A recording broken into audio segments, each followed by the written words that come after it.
Good afternoon to all. Welcome to the lecture 5 of lecture series SCCS 1 to 2 Learn Python Programming.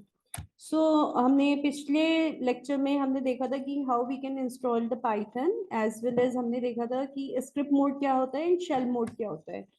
Now let's start with some programming. So first of all programming शुरू करने से पहले आपको पता होना चाहिए कि पाइथन आइडेंटिफायर्स क्या होते हैं. तो पाइथन आइडेंटिफायर्स का बेसिकली वर्क होता है, they are use to identify a variable. यानी कि कोई भी अगर आप वेरिएबल डिक्लेयर कर रहे हो उसको आइडेंटिटी देने के लिए फंक्शन को, क्लास को, मॉड्यूल को और जो भी ऑब्जेक्ट्स हम डिफाइन करते हैं पाइथन में उन्हें आइडेंटिटी प्रोवाइड करने के लिए हम यूज करते हैं पाइथन आइडेंटिफायर्स. आइडेंटिफायर स्टार्ट होते हैं आपकी कैपिटल ए से लेकर जेड तक. आप कोई भी अल्फाबेट यूज कर सकते हैं. स्मॉल ए से लेकर स्मॉल जेड तक यूज कर सकते हैं. और आप अंडरस्कोर का भी स्पेशल सिंबल जो अलाउ होता है वो सिर्फ अंडरस्कोर अलाउ होता है. फॉलोड बाय कोई भी लेटर, कितने भी जीरोस और डिजिट्स को आप यूज कर सकते हैं. इनिशियली हमेशा आपका वो स्टार्ट होगा या तो कैपिटल लेटर से या फिर स्मॉल लेटर या फिर अंडरस्कोर से. अब पाइथन आइडेंटिफायर का काम क्या है? आइडेंटिटी के साथ साथ बेसिकली सपोज आप वैल्यू ले रहे हैं a is equals to 10, right. मुझे यूज करना है कि मैं 10 वैल्यू के ऊपर कुछ वर्क करना है, तो ये 10 वैल्यू पहले मुझे मेमोरी में सेव करनी होती है. तो सेव करने के लिए इसको हम एक वेरिएबल के अंदर स्टोर करते हैं, हम उसे आइडेंटिटी देते हैं. जब आप कोई आइडेंटिटी या फिर डिफाइन करते हो तो बेसिकली उसे मेमोरी में जाकर स्पेस प्रोवाइड होता है एंड फर्दर फिर इस वैल्यू को आप जब भी एक्सेस करोगे, यानी कि सपोज आप a प्लस प्लस कर रहे हो तो ये वैल्यू आपकी मेमोरी से फेच करी जाती है और उसके ऊपर पे फर्दर ऑपरेशन परफॉर्म होते हैं. नेक्स्ट है, जैसे आइडेंटिफायर डिफाइन करते समय हमें ध्यान रखना होता है कि हम कोई भी रिजर्व वर्ड यूज ना करें. रिजर्व वर्ड्स बेसिकली आपके वो वर्ड्स होते हैं जिनका ऑलरेडी कुछ ना कुछ फंक्शनैलिटी पाइथन की लाइब्रेरीज के अंदर डिफाइंड है. For example finally, for, if, else, pass, return, break, continue, etcetera. ठीक है. ऐसे वर्ड्स जिनकी फंक्शनैलिटी ऑलरेडी डिफाइन है या फिर जिनको हम अपने प्रोग्राम में यूज करते हैं. फॉर एग्जांपल अगर आप प्रिंट का यूज कर रहे हो तो आपको पता है कि प्रिंट एक कीवर्ड है. क्यों? क्योंकि वो स्टेटमेंट प्रिंट करने के लिए यूज हो रहा है. तो आप प्रिंट नाम का आइडेंटिफायर नहीं बना सकते. ठीक है. नेक्स्ट है variables. Variables are nothing but reserve memory. जो मैंने अभी आपको बताया कि हम आइडेंटिफायर या फिर वेरिएबल्स इसलिए करते हैं ताकि हम उन्हें क्या करें, मेमोरी लोकेशन प्रोवाइड कर सके. This means that when you create a variable you reserve some space in memory. और वहीं पर ही आपकी जब आप उनके ऊपर ऑपरेशन परफॉर्म करोगे या फिर मॉडिफाई करोगे तो वो आपका बेसिकली उस मेमोरी एड्रेस पे जाकर वेरिएबल की वैल्यू चेंज होती है. असाइन कैसे करते हैं? इसमें पाइथन इज वेरी स्मार्ट. जैसे आपने अगर लिखा काउंट इज इक्वल्स टू 100, आप यहाँ पे कहीं पे भी डिफाइन नहीं कर रहे हैं कि वेरिएबल आपका इंटीजर टाइप का है या फिर फ्लोट टाइप का है. वो अपने आप ही इसे कंसीडर कर लेता है, अपने आप ही डिटेक्ट कर लेगा कि किस टाइप का आपका वेरिएबल है और उसके हिसाब से आपको आउटपुट जनरेट करेगा. ठीक है. जैसे साथ ही हम मल्टीपल असाइनमेंट, यानी कि अगर आपको मल्टीपल वेरिएबल को सेम वैल्यू देनी है तो वो भी हम पाइथन आपको अलाउ करता है. फॉर एग्जांपल आप डायरेक्टली यहाँ पे लिख सकते हो a is equals to b is equals to c is equals to 1. अब आप a b c तीनों में से किसी को भी एक्सेस करोगे, यहाँ पर आपकी हमेशा वैल्यू क्या रहेगी? 1 रहेगी. Here, two integer object with value 1 and 2 are assigned to variable a and b respectively, and one string object with the value join is assigned to variable. ये next. अब वेरिएबल आइडेंटिफायर रिजर्व वर्ड के बाद main आता है कि कितने type के. जैसे हमने देखा, मैंने आपको अभी बताया कि अगर काउंट इज इक्वल टू 100 लिखा था तो उसने अपने आप डिटेक्ट कर लिया कि वो इंटीजर टाइप का डेटा टाइप है. ऐसे ही हमारे पास पाइथन में 5 बेसिक आइडेंटिफायर्स होते हैं. सबसे पहले होता है नंबर्स, फिर होता है string, then list, tuple and dictionary. Number and string अगर आपने कभी सी प्रोग्रामिंग पढ़ी होगी तो उसमें भी आपने नंबर जैसे इंट, फ्लोट पढ़ा होगा. स्ट्रिंग भी आपने पढ़ा होगा कि कैर से हम डिफाइन करते हैं, स्ट्रिंग के ऊपर ऑपरेशंस परफॉर्म करते हैं. थर्ड आपका आता है list, tuple and dictionary. These are something new which you will learn in this lecture series.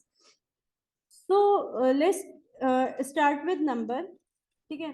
Number data type store numeric value, numeric value को स्टोर करने के लिए होता है। फॉर एग्जांपल क्रिएट हम कैसे करेंगे, पहले हम एक आइडेंटिटी देंगे यानी कि वेरिएबल का नाम देंगे, तो हमने दिया var1, वैल्यू दे दी 1। फिर हमने दी एक और वेरिएबल का नाम var2, वैल्यू दे दी 10। पाइथन किन न्यूमेरिकल वैल्यूज को इस तरीके से आप डिफाइन कर सकते हैं। एंड पाइथन बेसिकली 4 तरीके की न्यूमेरिकल वैल्यूज को सपोर्ट करता है। एक है इंट, वो भी साइंड इंटीजर। साइंड इंटीजर्स वो होते हैं जो निगेटिव वैल्यू को भी एक्सेप्ट करते हैं या फिर उन्हें भी सपोर्ट करते हैं। अनसाइंड इंटीजर्स वो होते हैं जो सिर्फ और सिर्फ पॉजिटिव वैल्यूज को लेते हैं, जीरो एंड पॉजिटिव वैल्यू। तो यहाँ पर आपका इंट जो है वो साइंड इंटीजर को ले रहा है, मतलब आप निगेटिव वैल्यूज को भी स्टोर करा सकते हैं। नेक्स्ट है लॉन्ग। लॉन्ग इंटीजर आपका can be represented in octal and hexadecimal numbers के लिए होता है। फ्लोट आपका डेसिमल वैल्यू के लिए होता है, अगर हम लेमन लैंग्वेज में कहेंगे वैसे ये फ्लोटिंग पॉइंट रियल वैल्यूज के लिए होता है। एंड कॉम्प्लेक्स नंबर यानी कि अगर आपका कोई भी a प्लस आई बी के फॉर्म में है, जहां पर आई हमारा होता है आयोटा, जिसकी वैल्यू होती है √-1। तो कॉम्प्लेक्स नंबर का भी रिप्रेजेंटेशन जो है वो मैथ्स पाइथन में हम कर सकते हैं। सेकेंड डेटा टाइप आता है हमारा string. By default run time environment में जब हम इनपुट लेते हैं तो वो स्ट्रिंग टाइप का होता है। तो स्ट्रिंग ऑपरेशंस और स्ट्रिंग को हम कैसे रीड करते हैं is very important. String in Python are identified as continuous set of character है, मतलब कंटिन्यूअस एक तरीके से एरे को यूज करके स्ट्रिंग को हम डिनोट करते हैं। कंटिन्यूअस का मतलब हो गया कि अगर आप कोई वर्ड स्टोर कर रहे हो हेलो, तो उसको एक रेगुलर पूरा ब्लॉक ऑफ मेमोरी इस तरीके से मिलेगी। यहाँ पर आएगा आपका एच, यहाँ पे आएगा ई एल एल ओ, मतलब अगर ये मेमोरी एड्रेस 0 से शुरू हो रहा है और 1 बाइट का है तो 0 से 1 तक के लिए होगा एच, 2 तक होगा ई, 3 तक होगा 1 एल, 4 तक होगा एल एंड 5 तक होगा 0। तो ये कंटिन्यूएशन में जो हमें मेमोरी मिलती है, कंटिन्यूअस को आप एक तरीके से कंटिन्यू वर्ड से याद कर सकते हैं कि कंटिन्यूएशन में हमें एक पूरा मेमोरी ब्लॉक असाइन हो जाता है जब हम स्ट्रिंग को डिफाइन करते हैं। ठीक है, यूजुअली हम इन्हें सिंगल कोट्स या फिर डबल कोट से रिप्रेजेंट करते हैं। सिंगल कोट अगर आप अपोस्ट्रोफी एस ले रहे हो, फॉर एग्जाम्पल अगर मैं लिख रही हूं पाइथन और मुझे ये स्ट्रिंग प्रिंट करानी है, तो अगर आप अपोस्ट्रोफी एस के अंदर स्ट्रिंग को पास करोगे वो इस अपोस्ट्रोफी एस को कंसीडर नहीं करेगा अगर आप सिंगल कोट के अंदर करोगे। तो इन सच केस जहां पे हमारा अपोस्ट्रोफी एस का यूज होता है हम डबल कोट्स के अंदर पास करते हैं, अदरवाइज हम सिंगल कोट्स के अंदर भी स्ट्रिंग को लिख सकते हैं। सबसेट अगर आपको स्ट्रिंग का निकालना है तो उसके लिए हम स्लाइस ऑपरेटर का यूज करते हैं। ये फर्दर आगे यूनिट्स में हम देखेंगे कि कैसे ऑपरेटर्स वर्क करते हैं, जिसमें आप इंडेक्सेस देंगे। इंडेक्स का मतलब है पोजीशन, जैसे यहाँ पे ये है तो एच जो है वो 0 पर है, ई 1 पर है, एल 2 पर है, एल फिर से 3 पर है और 4 पर है। ये इनका क्या हो गया, इंडेक्स नंबर हो गया। मैंने आपको बताया था कि स्ट्रिंग क्या होता है, एरे की तरह लेता है। तो जैसे एरे 0 1 2 3 4 पे अलग अलग वैल्यूज को स्टोर कराता है, डेटा आइटम्स को, वैसे ही स्ट्रिंग के सारे कैरेक्टर्स जो है उन सबको एक एक इंडेक्स नंबर मिलता है। इवन अगर आपका स्पेस है तो उसे भी एक इंडेक्स नंबर प्रोवाइड किया जाता है। किसी भी इंडेक्स नंबर को प्रिंट करने के लिए हम उसको स्क्वायर ब्रैकेट के अंदर देते हैं, और अगर आपको रेंज करनी है तो आप यहाँ से जैसे 2 से लेकर 4 तक की पूरी हम रेंज दे सकते हैं। ठीक है, नेक्स्ट है प्लस। प्लस साइन आपका स्ट्रिंग कॉन्कैटिनेशन के लिए होता है, यानी कि एक स्ट्रिंग अगर मैंने लिखी ए और मैं लिख दूं प्लस बी, तो आउटपुट आपको कॉन्कैटिनेट होकर मिल जाएगा ए बी। और ऐसे ही एस्ट्रिक जो है वो आपका रिपीटिशन के लिए होता है, यानी कि अगर हम ए का एस्ट्रिक निकालेंगे तो हमें मिल जाएगा, एस्ट्रिक में आपको वैल्यू देनी पड़ेगी, सपोज 2 दे दी, एक तरीके से आप पावर मान सकते हो, तो आपको क्या मिलेंगे, डबल ए। ये कुछ प्रोग्राम्स हैं जो हम रन करा के देखते हैं पाइथन पे, जिससे हमें और ज्यादा अच्छे से क्लियर होगा कि एक्चुअल वर्क होता कैसे है। तो यहाँ पे मैंने आपका शेल मोड ओपन करा है। लेट्स स्टार्ट विद, हम कॉपी करेंगे, यहाँ पे कमांड पेस्ट कर दी, str की वैल्यू हो गई हेलो वर्ल्ड। ठीक है, नेक्स्ट है, अब मैं कराना चाहती हूँ ये मेरी एज एन आउटपुट प्रिंट हो जाए, तो सिंपली मैं प्रिंट करूंगी, प्रिंट स्टेटमेंट दूंगी, और किस वेरिएबल में, वेरिएबल को हम ब्रैकेट्स में नहीं पास करते हैं, हमने डायरेक्ट क्या दिया, वेरिएबल का नाम दे दिया, प्रिंट str कर दी, एंटर करा, जस्ट प्रिंट ब्रैकेट str, ये वर्जन्स पे आपके डिपेंड करता है, आपका आ गया हेलो वर्ल्ड। नेक्स्ट हम कराना चाह रहे हैं इंडेक्स 0। अब देखो इसी को ही हम कॉपी कर लेते हैं, यहाँ पे मैं क्या कर रही हूँ, प्रिंट str0, मतलब इंडेक्स 0 पे जो भी वैल्यू है वो मेरी प्रिंट होकर आ जाए। जब हम प्रिंट करेंगे तो क्या था, 0 पर हमारा है h, मैंने आपको बताया था इंडेक्स हमारा 0 से शुरू होता है, तो 0 प्रिंट होकर आ गया। अब हम करना चाहते हैं प्रिंट str की ही मुझे चाहिए है वैल्यू स्क्वायर ब्रैकेट। अब मैं एक रेंज लेती हूँ, फॉर एग्जाम्पल 2:5 तक मैंने लिया, एंटर करा तो आ गया LLO। अब देखो H की पोजीशन थी 0, E की थी 1, L की थी 2, 3, 4, 5, 5 मतलब स्पेस, स्पेस को उसने नहीं लिया, ठीक है, तो 2, 3, 4 को प्रिंट करा के उसने हमें दे दिया LLO। यानी कि अगर आपको सब स्ट्रिंग प्रिंट करानी हो तो आप सिंपली इंडेक्स नंबर्स को दे सकते हैं। अगर हम चाहते हैं कि 2 से लेकर आगे तक की, मतलब एंड तक की स्ट्रिंग हमारी हो जाए, तो उसके लिए हम लिखते हैं प्रिंट str, वेरिएबल का नाम, इंडेक्स देंगे 2:ब्रैकेट। जब आप ब्रैकेट के कोलन के बाद कोई भी इंडेक्स नंबर नहीं दोगे तो 2 के बाद की जितनी भी स्ट्रिंग होगी उसे वो प्रिंट करा देगा। जैसे आप देख सकते हो 0, 1, 2 पे क्या था L, तो LLO से लेकर लास्ट तक की सारी स्ट्रिंग उसने प्रिंट करा दी, ठीक है। नेक्स्ट है कॉन्कैटिनेशन, जो मैंने आपको बताया था कि अगर मैं एक और वेरिएबल ले लेती हूँ str2,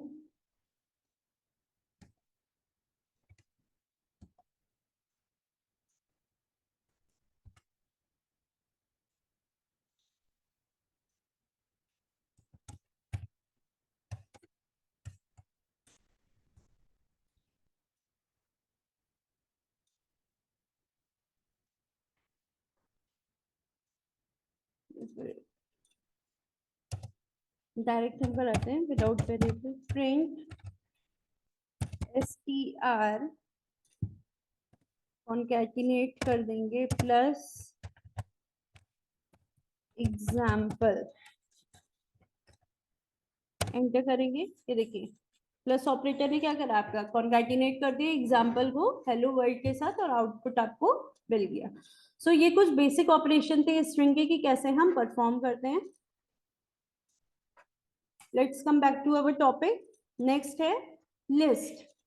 लिस्ट सबसे ज्यादा versatile of Python compound data types है। लिस्ट के सारे आइटम, मतलब एक लिस्ट आप बना रहे हो तो उसमें आप मल्टीपल टाइप के आइटम ले सकते हो, जरूरी नहीं है जैसे आप अगर इंटीजर ले रहे हो तो सारे लिस्ट आइटम इंटीजर ही हो गए, इंटीजर, स्ट्रिंग, फ्लोट, किसी को भी आप लिस्ट में ले सकते हैं, ठीक है। सिमिलर टू एरे होता है, बस यहाँ पे डिफरेंस क्या है, it can be of different type. For example जैसे आप देख रहे हो प्रिंट लिस्ट, ठीक है, हम एक लिस्ट बनाएंगे, so let's create a list. हमने एक लिस्ट बनाई जिसका नाम दिया लिस्ट, एंटर करा, जस्ट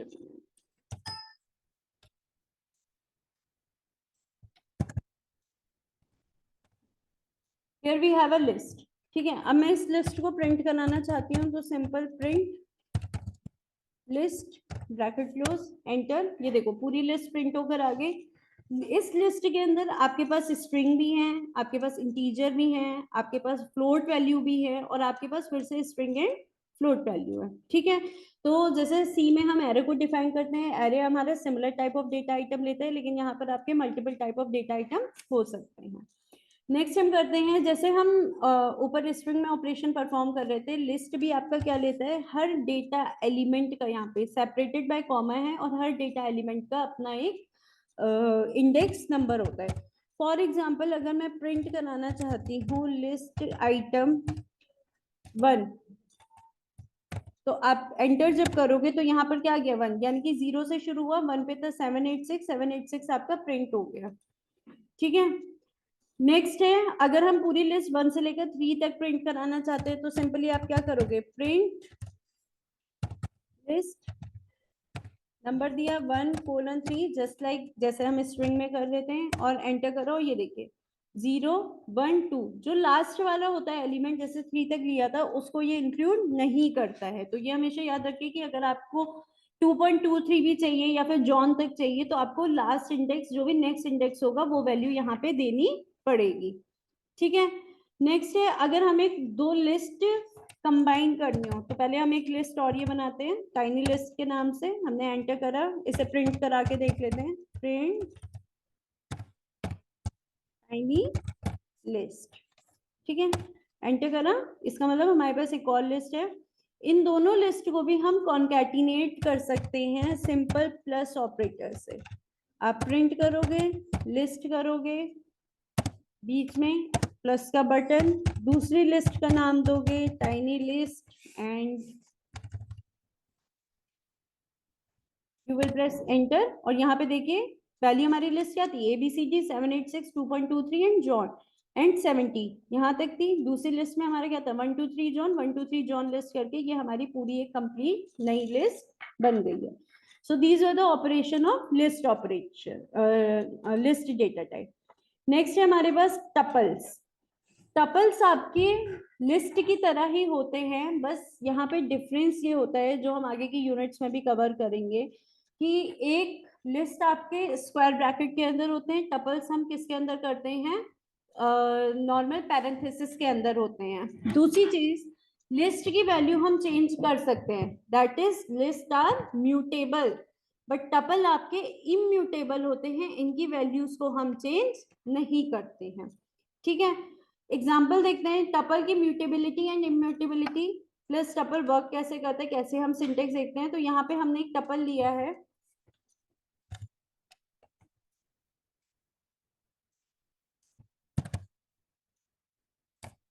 ये मैंने एक टपल डिफाइन करा है, एंटर करते हैं।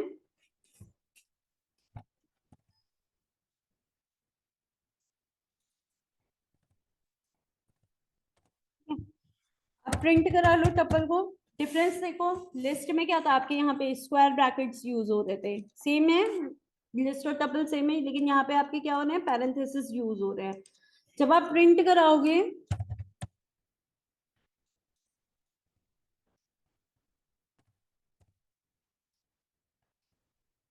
आपका टपल प्रिंट होकर आ गया। अब हम इसके ऊपर भी सेम जैसे हमने ऊपर ऑपरेशन परफॉर्म करे वैसे कर सकते हैं। जैसे मेरे को चाहिए कि टपल की सेकंड पोजीशन पे कौन सी वैल्यू है, तो मैं टपल का नाम दूंगी। यहाँ पे आप ध्यान रखना, यहाँ पे हमने टपल लिया है, लेकिन आप कुछ भी नाम ले सकते हैं। ठीक है, ये तो समझाने के लिए टपल डाला था। Square brackets, index value 3, enter करा तो 3 पे क्या था 0 1 2 3, 3 पे क्या था जॉन था, जॉन हमें आउटपुट में मिल गया। नेक्स्ट कमांड हम देखते हैं,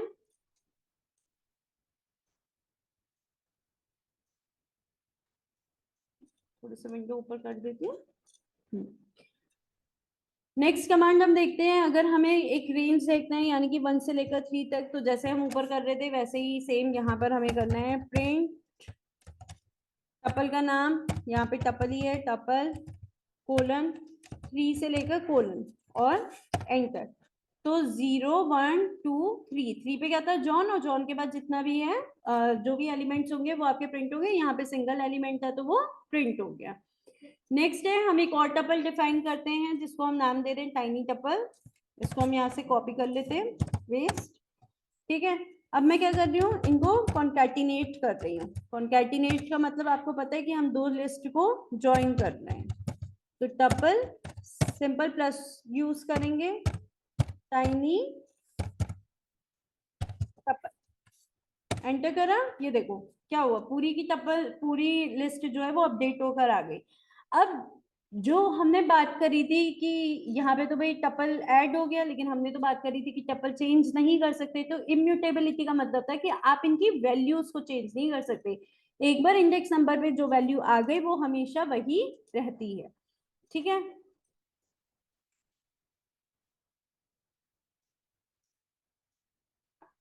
जैसे अगर हम यहाँ पे करें, हमने लिस्ट दी है और हम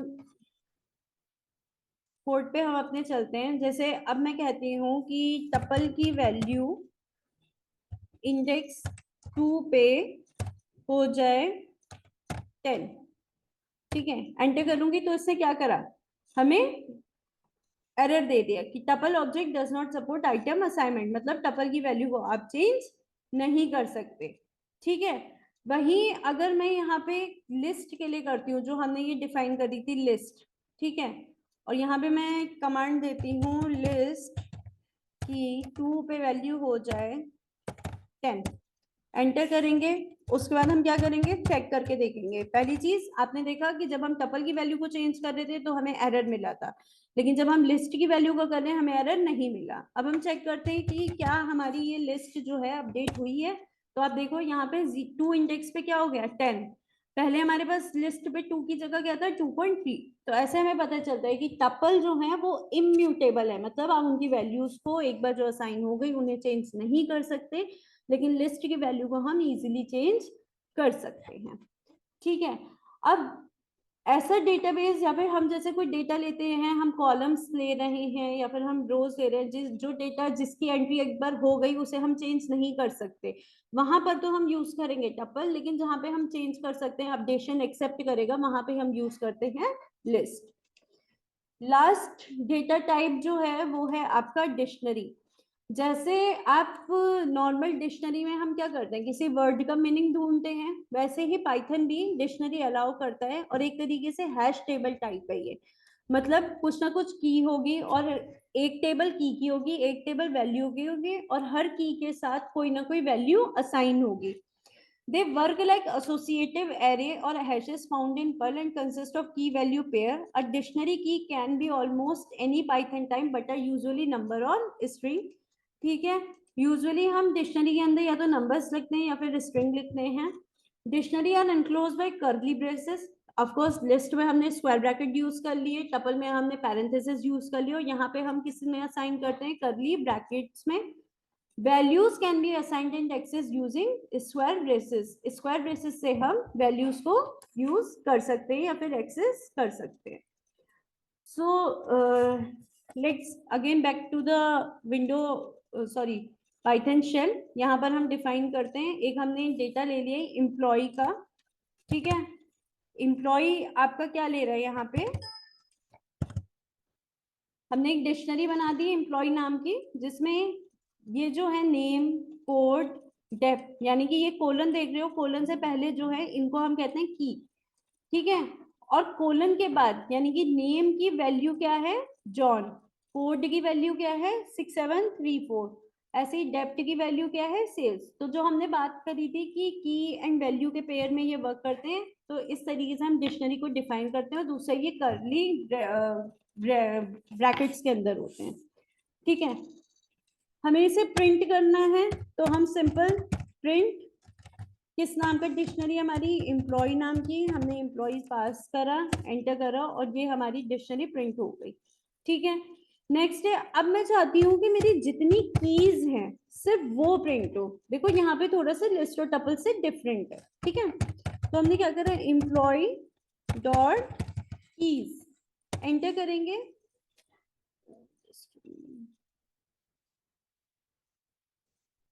सॉरी, एक कमांड मिस हो गई, कीज है वो फंक्शन है, तो फंक्शन के लिए हमें ब्रैकेट्स लगाने होते हैं। यहाँ हमने करा ब्रैकेट, एंटर। क्या आ रहा है, डिक्ट की, यानी कि जब कीज फंक्शन आपने कॉल करा तो कीज फंक्शन के अंदर डिक्ट की नाम का फंक्शन था, जिसने हमारे जो भी की वैल्यू हम ले रहे थे नेम, कोड और डेप्थ, उनको प्रिंट कर दिया।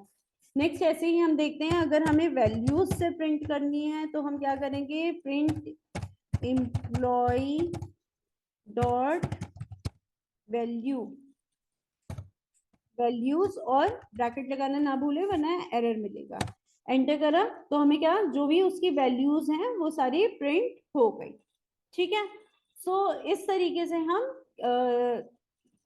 डिक्शनरी में जो भी हमारी वैल्यूज हैं, कीज हैं, उनको प्रिंट कर सकते हैं, और कीज एंड वैल्यू का पेयर हम फॉर्म कर सकते हैं, ठीक है। So this was all about the data type. In next class, we will further discuss about the operators, that how we can define operator and how we can use in program. Thank you.